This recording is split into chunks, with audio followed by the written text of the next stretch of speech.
नमस्कार। प्रादेशिक समाचार के साथ मैं पूनम किरकिट्टा। पहले मुख्य समाचार। झारखंड विधानसभा का शीत सत्र आज से। सत्र को लेकर पक्ष और विपक्ष ने बनाई रणनीति। जनजातीय मामलों के केंद्रीय मंत्री अर्जुन मुंडा आज लोकसभा में 2 संविधान अनुसूचित जनजातियों आदेश संशोधन विधेयक पेश करेंगे। देश भर में आज से मनाया जाएगा सुशासन सप्ताह। 3000 से अधिक नई सेवाओं को किया जाएगा ऑनलाइन। और फीफा वर्ल्ड कप में अर्जेंटीना ने फ्रांस को हराकर जीता खिताबी मुकाबला। 36 साल बाद बना विश्व चैंपियन। प्रधानमंत्री नरेंद्र मोदी ने दी बधाई। और अब समाचार विस्तार से। झारखंड विधानसभा का 5 दिवसीय शीतकालीन सत्र आज से शुरू हो रहा है। यह 23 दिसंबर तक चलेगा। हेमंत सोरेन के नेतृत्व वाली सरकार इस सत्र में अपना दूसरा पूरक बजट पेश करेगी। संसदीय कार्यमंत्री आलमगीर आलम ने कल यूपीए की बैठक के बाद सदन के विधायी कार्यों की जानकारी दी। 19 तारीख से लेकर 23 तारीख तक शीतकालीन सत्र बुलाया गया। 19 तारीख सदन जो होता है पहला दिन संविधान विश्व है, कॉन्डोलेंस हम लोग कहते हैं, उस पर जो है श्रद्धांजलि किया जाएगा। जो लोग हमारा नेता या कोई लोग जाते हैं उसी को किया जाता है। और कुछ हल्का विधानसभा अध्यक्ष के द्वारा कुछ बाधित होता है रखा जाता है। 19 तारीख से प्रश्नकाल का भी शुरुआत हो। सेकंड और उस दिन सप्लीमेंट्री बजट भी पेश हो। 19 तारीख सेकंड हाफ में विशेष चर्चा के लिए कार्य मंत्रणा में खाली निर्णय लिया जाएगा। जो किन बिंदुओं पर हम लोग स्पेशल डिबेट हम करा सके, झारखंड के बारे में झारखंड की कोई चीज कमी है, उसके लिए कार्य मंत्रणा में माननीय अध्यक्ष महोदय के समझ बात रखकर उसको निर्णय किया जाएगा। और 20, 21, 22, 23 जो है रहेगा, ये प्रश्नकाल है, ध्यानाकर्षण है और जो सप्लीमेंट्री बजट वाद विवाद भी है। और लास्ट डे है उस दिन भी हम लोग का ध्यानाकर्षण सारी रहेगा। और अंत में जो समस्या है उठाने के काम करते हैं उसका जवाब गैर सरकारी संकल्प के माध्यम से देते हुए होगा, उसके बाद समाप्त कर दिया जाएगा। जनजातीय मामलों के केंद्रीय मंत्री अर्जुन मुंडा आज लोकसभा में 2 संविधान अनुसूचित जनजाति आदेश संशोधन विधेयक पेश करेंगे। संविधान अनुसूचित जनजाति आदेश चौथा संशोधन विधेयक 2022 विचार और पारित करने के लिए सदन में निर्धारित है। कर्नाटक राज्य के संबंध में अनुसूचित जनजातियों की सूची को संशोधित करने के लिए विधेयक को संविधान अनुसूचित जनजाति आदेश 1950 में और संशोधन करने के लिए विचार किया जाएगा। कानून मंत्री किरेन रिजिजू कुछ अधिनियमों को निरस्त करने और अधिनियम में संशोधन करने के लिए विधेयक पेश करने की अनुमति देने के लिए सदन में निरसन और संशोधन विधेयक 2022 पेश करेंगे। देवघर के पुलिस अधीक्षक सुभाष चंद्र जाट ने देवघर एयरपोर्ट की सुरक्षा की समीक्षा की। पुलिस उपाधीक्षक एयरपोर्ट सुमन आनंद, पुलिस उपाधीक्षक सीसीआर आलोक रंजन, प्रवीण कुमार, थाना प्रभारी कुंडा और एयरपोर्ट के विभिन्न स्टेक होल्डर्स भी मौजूद रहे। आतंकवाद निरोधी दस्ते के साथ संपूर्ण एयरपोर्ट की सुरक्षा में प्रतिनियुक्त आतंकवाद निरोधी दस्ता द्वारा बम निरोधक मॉक ड्रिल कर टाइमिंग और रिस्पांस का सफल परीक्षण किया गया। हजारीबाग जिले के किसान विनोद झारखंड के पहले ऐसे किसान बने जो खेतों में पटवन मोबाइल ऐप के जरिए कर रहे हैं। विस्तृत ब्यौरा दे रहे हैं हमारे संवाददाता।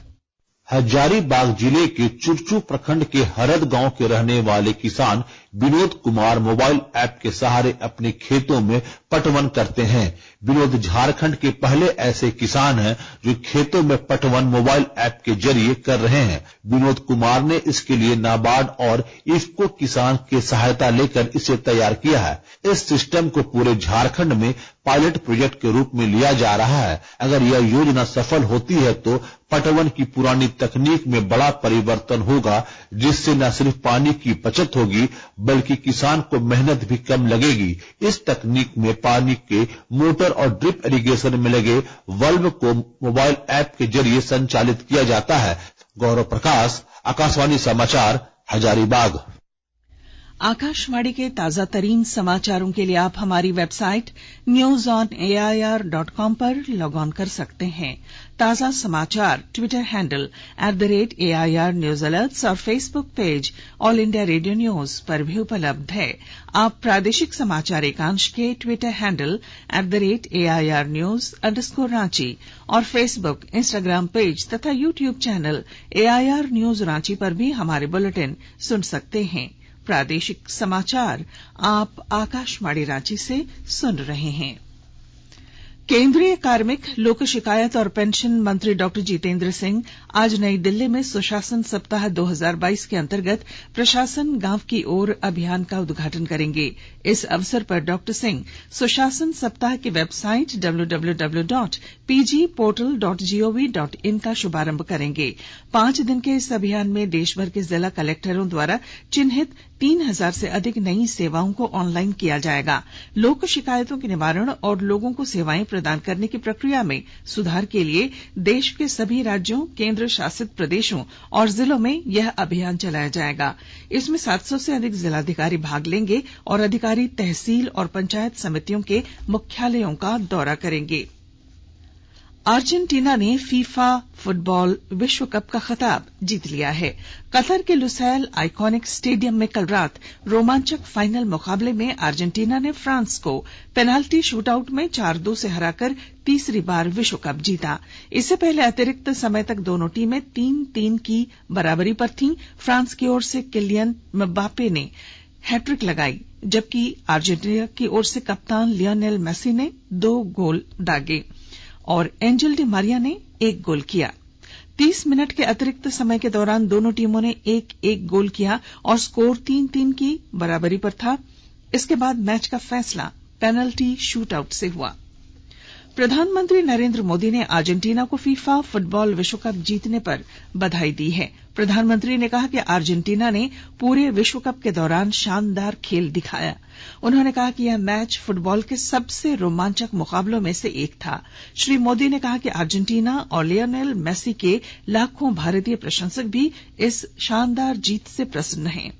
प्रधानमंत्री ने विश्व कप में बढ़िया प्रदर्शन के लिए फ्रांस को शुभकामनाएं दी। उन्होंने कहा कि फ्रांस के खिलाड़ियों ने फाइनल में अपने कौशल और खेल भावना से प्रशंसकों का दिल जीत लिया। केंद्रीय युवा कार्यक्रम और खेल मंत्री अनुराग सिंह ठाकुर ने भी अर्जेंटीना को बधाई दी है। इधर झारखंड फुटबॉल चैंपियनशिप 2022-23 का क्वार्टर फाइनल कल शाम राजेंद्र स्टेडियम महगामा में धनबाद और गोड्डा जिले के बीच खेला गया। दोनों ही टीमें फुटबॉल मैच के पूरी अवधि में एक भी गोल नहीं कर सकी। अंत में 5-5 पेनाल्टी शूट दोनों ही टीमों को दिए गए, जिसमें धनबाद की टीम ने 5 गोल किए, जबकि गोड्डा की टीम ने 4 ही गोल किए। इस प्रकार धनबाद की टीम ने टाई ब्रेकर में 5-4 से जीत हासिल की। मौसम। राज्य भर में पिछले 24 घंटों में मौसम शुष्क रहा। रांची में कल न्यूनतम तापमान 9.6 डिग्री रहा। वहीं राज्य में सबसे कम तापमान सिमडेगा जिले में 5.7 डिग्री सेल्सियस रिकॉर्ड किया गया। चाईबासा में सबसे अधिक तापमान 28 डिग्री सेल्सियस रिकॉर्ड किया गया। और अब अखबारों की सुर्खियां। राज्य से प्रकाशित होने वाले लगभग सभी अखबारों ने झारखंड विधानसभा के आज से शुरू होने वाले शीत सत्र फीफा वर्ल्ड कप में अर्जेंटीना के विश्व चैंपियन बनने की खबर को प्रमुखता से प्रकाशित किया है। दैनिक भास्कर लिखता है, अर्जेंटीना चैंपियन, यूरोप का तिलिस्म ध्वस्त। दैनिक हिंदुस्तान की सुर्खी है, प्रधानमंत्री ने कहा पूर्वोत्तर सुरक्षा समृद्धि का प्रवेश द्वार, डंके की चोट पर सीमा तक सड़क। प्रभात खबर की सुर्खी है, अर्जेंटीना 36 साल बाद विश्व चैंपियन। दैनिक जागरण ने लिखा है, सीयूटी का बढ़ेगा दायरा, सिमटेगा परीक्षाओं का स्वरूप। अंग्रेजी अखबार द टाइम्स ऑफ इंडिया की सुर्खी है, आरएस भट्टी बने बिहार के नए डीजीपी। और हिंदुस्तान टाइम्स ने साहिबगंज हत्याकांड की खबर को पहले पन्ने पर प्रमुखता से प्रकाशित किया है।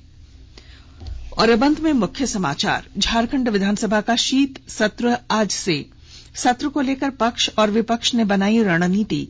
जनजातीय मामलों के केंद्रीय मंत्री अर्जुन मुंडा आज लोकसभा में 2 संविधान अनुसूचित जनजाति आदेश संशोधन विधेयक करेंगे पेश। देश भर में आज से मनाया जाएगा सुशासन सप्ताह।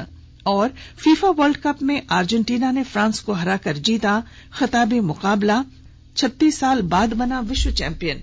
प्रधानमंत्री नरेंद्र मोदी ने दी बधाई। और इसके साथ ही आकाशवाणी रांची से प्रादेशिक समाचार का ये बुलेटिन समाप्त हुआ। नमस्कार।